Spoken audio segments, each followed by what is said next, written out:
Trinamool IT cell প্রধান উপাসনাকে ডিম therapy Ashutosh কলেজে প্রবেশের মুখে পড়ুয়াদের বিক্ষোভের মুখে পড়ে না, সেখানেই রীতিমতো ডিম থেরাপির ছবি উঠে আসে।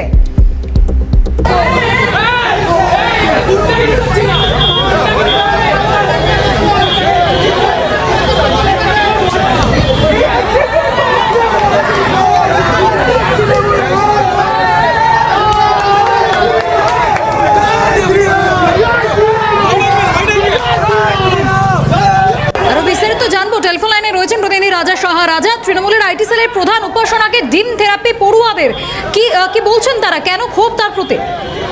দেখো, তোমায় বলি যে আজকে 15ই আগস্ট স্বাধীনতা দিবস, সেই উপলক্ষে আশুতোষ কলেজে সেখানে তৃণমূল ছাত্র পরিষদের যে ইউনিট রয়েছে সেই ইউনিটের তরফ থেকে একটি পতাকা উত্তোলনের আয়োজন করা হয়।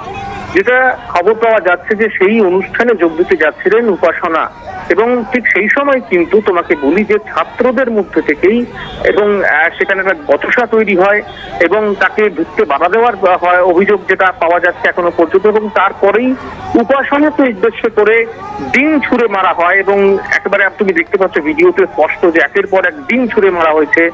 জনরোষের ফলেই কিন্তু এই ডিম ছুঁড়ে মারা হয়েছে বলে যারা ডিম ছুঁড়েছে তাদের তরফ থেকে দাবি করা হচ্ছে, এবং যারা ডিম ছুঁড়েছে দাবি তারা কোনো রাজনৈতিক দলের পড়ুয়া নয়, সংগঠনের কোনো সদস্য নয়, তারা সাধারণ পড়ুয়া।